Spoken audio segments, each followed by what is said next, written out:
A reposição hormonal feminina é um tema que desperta dúvidas, expectativas e, infelizmente, também muitas desinformações. Mas antes de qualquer rótulo ou opinião, é importante deixar claro: estamos falando de medicina, ciência e qualidade de vida. E uma das primeiras perguntas que surgem é: com que idade uma mulher deve começar a pensar na reposição hormonal?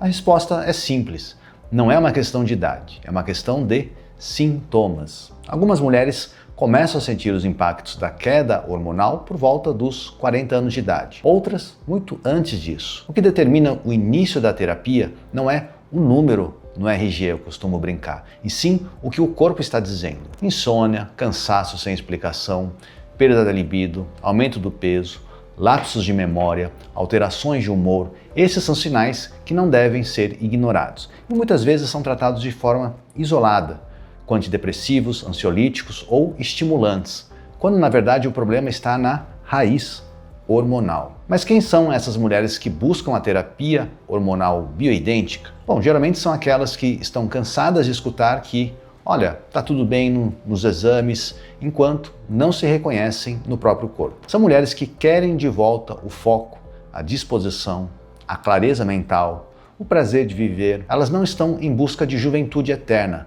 mas sim de funcionalidade. E nesse processo encontram na modulação hormonal uma aliada poderosa. E quem deve ser o profissional responsável por indicar e acompanhar esse tipo de tratamento? A reposição hormonal ela deve ser conduzida primeiramente por um médico que entenda profundamente a fisiologia feminina, a bioquímica hormonal e a individualidade de cada paciente. Nutrólogos, endocrinologistas, ginecologistas com formação sólida na área de modulação hormonal são os profissionais habilitados. O implante é uma via de administração, mas antes de chegar a ele é fundamental uma avaliação criteriosa, baseada em exames e, acima de tudo, escuta. E o que leva uma mulher a buscar essa terapia? Quais são os sintomas e queixas mais comuns? A lista é longa e muitas vezes subestimada. Fadiga, perda de libido, distúrbio do sono, ressecamento vaginal, irritabilidade, diminuição da massa muscular,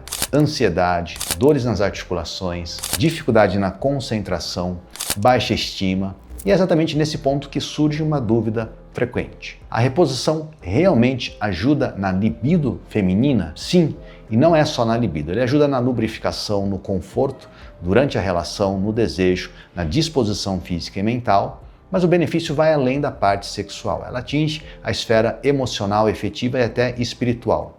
Porque quando ela volta a se sentir bem no próprio corpo, tudo à sua volta muda. Mas para que tudo isso aconteça de forma segura e eficaz, é indispensável fazer uma boa avaliação laboratorial. E aí entra a próxima dúvida: quais são os exames mais importantes antes de iniciar uma reposição? É necessário um painel completo, incluindo, por exemplo, estradiol, progesterona, testosterona, SHBG, FSH, enfim, vários exames são importantes. Isso cria um mapa do funcionamento hormonal da paciente. Com esses dados em mãos, o protocolo é desenhado de forma precisa e personalizada. Agora, falando em saúde da mulher, não podemos deixar de abordar a perda óssea, que se acelera de forma mais agressiva após a menopausa. O estrogênio tem um papel fundamental na manutenção da densidade óssea. Sem ele, há risco aumentado de osteopenia e osteoporose. A reposição hormonal, bem indicada, diminui esse risco, preserva a estrutura óssea e ainda melhora o equilíbrio muscular, prevenindo quedas e fraturas. E é nesse contexto que começamos a ouvir falar mais da reposição hormonal, por exemplo, com a via dos implantes bioidênticos. Mas afinal, o que são implantes bioidênticos? São pequenas cápsulas inseridas sobre a pele que liberam hormônio com estrutura idêntica à produzida pelo corpo humano. Isso garante melhor aceitação, menor chance de efeitos colaterais e a liberação contínua, sem os picos e vales da absorção de outras vias, como por exemplo gel ou injetável. Mas os implantes são apenas uma das formas de se fazer a reposição. Existem outras vias, como acabei de mencionar: oral, transdérmica, gel, adesivo. Qual é a diferença entre elas? Bom, a via oral é mais prática, mas pode sobrecarregar o fígado. A transdérmica, como adesivos e géis, tem boa absorção, mas exige disciplina diária. Já os implantes subcutâneos oferecem uma liberação contínua, por meses com menor oscilação hormonal. A escolha ideal depende do perfil da paciente, da sua rotina e dos seus exames. Mas por que tantas mulheres têm optado pela via dos implantes hormonais absorvíveis? Porque eles oferecem liberdade, estabilidade e previsibilidade. A paciente não precisa lembrar de tomar nada diariamente, o nível hormonal se mantém constante e os efeitos são mais sutis, porém consistentes. É uma ferramenta de muita praticidade, desde que seja bem indicada. Então surge a dúvida: quem pode se beneficiar dessas terapias? Quais são as indicações mais atuais? Mulheres na menopausa sintomática com queda da libido, queda da TPM intensa, osteopenia, fadiga inexplicável, mulheres com menopausa precoce ou que passaram por cirurgias que interromperam a produção hormonal. A reposição bem feita melhora o sono, humor, memória, composição corporal, a pele e até a saúde cardiovascular. Mas se a paciente tiver um nódulo benigno nas mamas, por exemplo, pode fazer a reposição? Na maioria dos casos, sim. É muito importante nesse ponto avaliar com um médico capacitado. Um plano terapêutico bem feito é totalmente possível. O importante é não banalizar nem descartar o tratamento por medo infundado. E quanto mais cedo for iniciada a reposição, melhores os resultados. Existe até um nome para isso: janela de oportunidade. Essa janela costuma se estender por até 10 anos após a última menstruação. É o período em que a mulher mais se beneficia das reposições. Mais um ponto importante: as mulheres que estão fora dessa janela, ou seja, que já passaram dos 10 anos, também podem se beneficiar. Mas se a mulher já fez a reposição no passado e parou, ela pode voltar? Sem dúvida. O corpo muda com o tempo e a resposta hormonal também.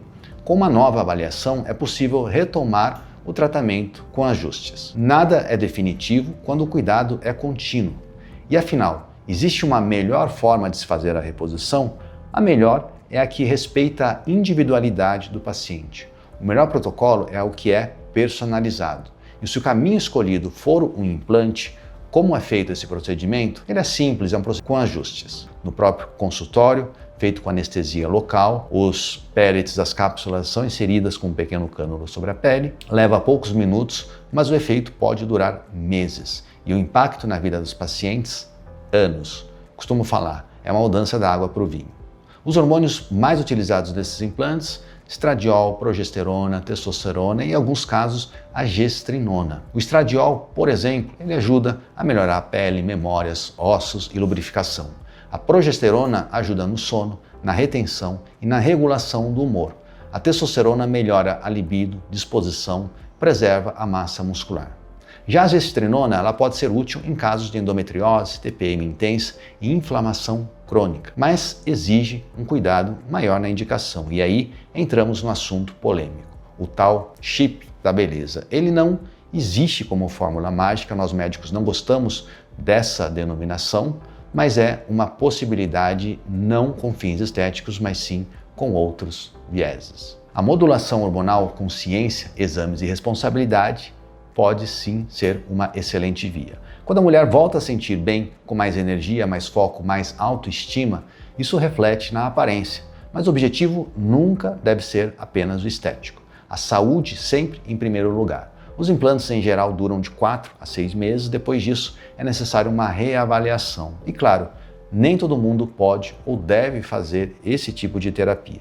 Existem contraindicações, por exemplo, câncer hormônio dependente, histórico de trombose sem controle, hepatopatias graves, gestação, mulheres lactentes. Mesmo quando bem indicada, a reposição pode causar alguns efeitos colaterais a curto, médio prazo, como por exemplo acne, oleosidade, retenção líquida, alteração do humor, sangramentos irregulares, mas todos eles são administráveis com ajuste desde que o acompanhamento seja próximo da relação médico-paciente. No final das contas, a pergunta mais importante é: os benefícios superam os riscos?